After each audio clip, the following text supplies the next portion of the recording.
Hi guys, welcome back to our channel reveal GK. तो आप सभी ने रिसेंटली कुछ ऐसी न्यूज़ सुनी होगी जो पाकिस्तान है वो इजराइल को कुछ वेपन्स प्रोवाइड कर रहा है, जबकि अभी इजराइल और हमास के बीच में वॉर चल रही है। तो आप ये आर्टिकल देख सकते हैं, Pakistan supplying Israel with 155 shells amid Israel Hamas war, claim Pakistan based media organization. और इसी के कुछ दिन बाद जो इजराइल है उसने लश्कर ए तैयबा को एक टेररिस्ट ऑर्गेनाइजेशन डिक्लेयर कर दिया है। ये लश्कर ए तैयबा वही ग्रुप है जिसने 26/11 जो मुंबई अटैक्स हैं वो करवाए थे। तो इस वीडियो में हम इन्हीं दोनों न्यूज़ के बारे में कवर करेंगे। पर इससे पहले मैं आप सभी से एक क्वेश्चन पूछना चाहूँगा कि जो which edition of joint military exercise Austra Hind is going on.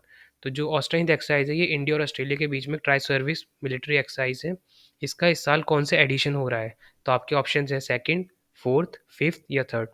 अगर आपको इस क्वेश्चन का आंसर पता है तो आप कमेंट डाउन कर सकते हैं, वरना वीडियो के एंडिंग में मैं इसका आंसर बता दूंगा। तो हम वापस आते हैं अपनी टॉपिक की तरफ कि क्या सच में पाकिस्तान इसराइल को 155 शेल सप्लाई कर रहा है? तो मोस्ट प्रोबेबली ये न्यूज़ भी ट्रू हो सकती है, क्योंकि जैसे लास्ट टाइम जब रशिया यूक्रेन वॉर स्टार्ट हुआ था तो यूएसए और वेस्टर्न कंट्रीज़ के प्रेशर में पाकिस्तान ने बहुत सारे वेपन्स यूक्रेन को सप्लाई करे थे। जैसे आप आर्टिकल देख सकते हैं, Pakistan to supply arms to Ukraine through firms in eastern Europe.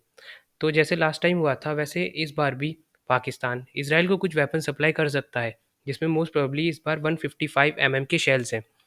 और वैसे भी जो वेस्टर्न कंट्रीज़ हैं जैसे यूएसए, उनके पास वेपन्स की कुछ शॉर्टेज हो रही है। जैसे वो at single time both Ukraine और इसराइल को सपोर्ट कर रहे हैं और बहुत सारे वेपन्स और एड प्रोवाइड कर रहे हैं।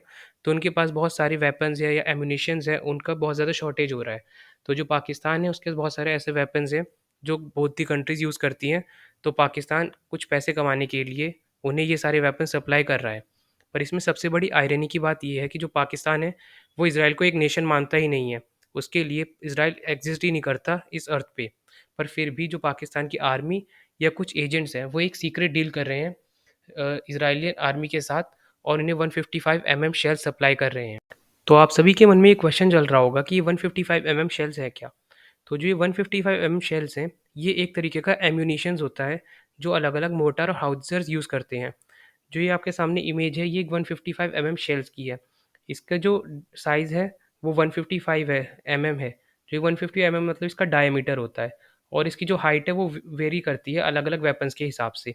तो आप देख सकते हैं जैसे ये मोर्टार है और जो ये हाउट्जर्स हैं, इस तरीके से इन्हें यूज़ करा जाता है। इसमें ये लोड करते हैं और फिर ये कुछ आगे दूरी तक इन्हें फायर किया जाता है। तो जो 155 शेल्स हैं ये मोर्टार और हाउट्जर यूज़ करते हैं, जो कि एक आर्टिलरी है। तो जो आर्टिलरीज़ हैं वो अलग-अलग तरीके अलग-अलग के कुछ एम्यूनिशंस यूज़ करती हैं, जिसमें जो 120 है वो सबसे मोस्टली वाइडली यूज़्ड है। और उसके बाद 155 और 160 भी बहुत ही ज़्यादा यूज़ होते हैं। जैसे कि आप इस इमेज में देख सकते हैं, जो बड़ी-बड़ी मिसाइलें होती हैं उनका ऑलमोस्ट 800 के आसपास चला जाता है। तो जो ये आर्टिलरीज़ होती हैं ये एक वॉर में बहुत ही ज़्यादा इंपॉर्टेंट रोल निभाती हैं। जैसे आपके जो ग्राउंड ट्रूप्स होते हैं जब वो आगे जा रहे होते हैं, अगर उन्हें कोई एनिमी दूर दिखे तो पहले ही उन पे जो आर्टिलरीज़ हैं वो अपने रॉकेट से अटैक कर सकती हैं, ताकि उन पे पहले ही बहुत सारा डैमेज हो जाए और एक तरीके से कवर मिल जाए जो अपने ट्रूप्स जा रहे हैं, ताकि फिर वो उन पूरे ट्रूप्स को टेक डाउन कर सके और लोकेशन कब्जा सके। तो इस वजह से ये बहुत ही ज़्यादा इंपॉर्टेंट होती है एक वॉर में। और इसके भी कुछ अलग अलग तरीके होते हैं आर्टिलरी के, जिसमें जो फर्स्ट है वो मोर्टार है और सेकंड है वो हाउइट्ज़र है और थर्ड है कैनन्स है। तो आप जैसे इस इमेज में देख सकते हैं, तो जो कैनन होती है वो कुछ इस तरीके से अटैक करती है, जो इसका मेनली बहुत ही लो एल्टीट्यूड पे जाते हैं और सीधे सामने की तरफ फायर। जो हॉविट्ज़र्स हैं वो थोड़ा लॉन्ग डिस्टेंस पे और थोड़ा ऊपर की तरफ अटैक करता है। पर जो मोर्टार होता है उसका मेनली यूज़ होता है किसी भी ऐसी लोकेशन पे अटैक करना जो जिस लोकेशन को हम देख नहीं सकते। जैसे उसके बीच में कोई माउंटेन रेंज आ रही हो या कोई और ऑब्जेक्ट आ रहा हो, तो इस जगह पे मोर्टार्स बहुत ही ज़्यादा इंपॉर्टेंट होते हैं, क्योंकि मोर्टार्स ऑलमोस्ट वर्टिकली किसी भी वेपन को फायर करते हैं और वो एम्यूनिशन सीधा ऊपर से आके गिरता है जो एनिमी ट्रूप्स हैं उनके ऊपर। नेक्स्ट तरीके की आर्टिलरी है वो होते हैं रॉकेट मिसाइल सिस्टम्स। जैसे इंडिया यूज़ करता है पिनाका और स्मर्च। ये रॉकेट्स एक तरीके से माउंटेड होते हैं एक व्हीकल पे, और एक ही बार में ये बहुत सारे रॉकेट्स को लॉन्च करता है। तो और जो इसके बाद है वो है सेल्फ प्रोपेल्ड आर्टिलरी। ये एक तरीके से हाउइट्ज़र होता है जो एक टैंक पे माउंट होता है। तो ये पावर बहुत ज़्यादा होती है इसमें और ये बहुत ही लॉन्ग रेंज तक जा सकते हैं और बहुत ज़्यादा लॉन्ग रेंज पे अटैक कर सकते हैं।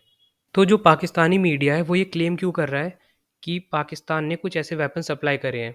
तो इनका बहुत ही एक अजीब सा रीज़न है कि पहले एक जो ब्रिटिश का एयरक्राफ्ट है वो पहले बहरीन से जाता है पाकिस्तान, फिर पाकिस्तान से वो वापस बहरीन जाता है, फिर उसके आगे वो कुछ और 1-2 स्टॉप्स लेता है और उसके बाद वो साइप्रस में पहुँचता है, जहाँ पे एक यूके और यूएस का बहुत ही इम्पोर्टेंट बेस है। वो बेस बहुत बार यूज़ होता है इज़राइल को वेपन सप्लाई करने में। फिर वहाँ से वो एयरक्राफ्ट साइप्रस से जाता है इज़राइल।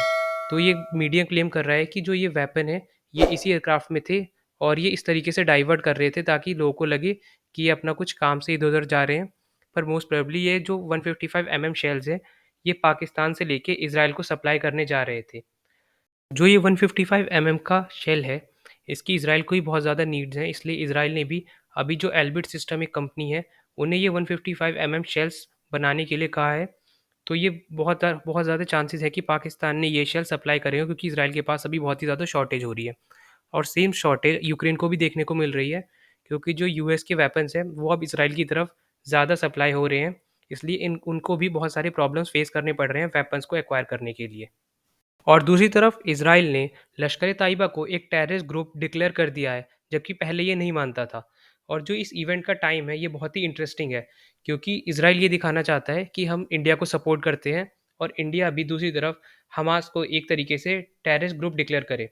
पर क्या इंडिया को अभी ये करना चाहिए?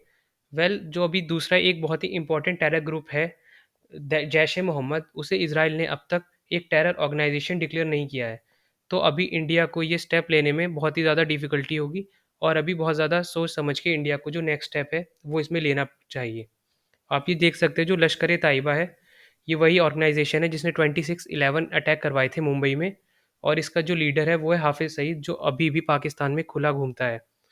और इसे दूसरी तरीके से हम जमात-उद-दावा के नाम से भी जानते हैं। तो आप ये देख सकते हैं हाफ़िज़ सईद एक तरीके से मास्टरमाइंड था मुंबई अटैक्स का। और जो बहुत सारे कंट्रीज़ हैं, जो अभी लश्कर-ए-तैयबा को एक तरीके का टेरर ग्रुप मानते हैं, उसमें बहुत ही कम कंट्रीज़ आती हैं, जिसमें UN, Argentina, Australia, Bahrain, Canada, India, Japan, New Zealand, Pakistan, Tajikistan, Russia, UAE, UK and USA है। और अब इसमें एक नई एंट्री हुई है, वो है इज़राइल की। तो आगे बहुत ही ज़्यादा देखना पड़ेगा कि इंडिया इस तरीके की जो न्यूज़ आती है, इसपे कैसे बात करता है और आगे जो हमास वाली सिचुएशन है, उसको कैसे हैंडल करता है। अगर इससे रिलेटेड कुछ भी अपडेट आएगा तो मैं आपको बता दूँगा।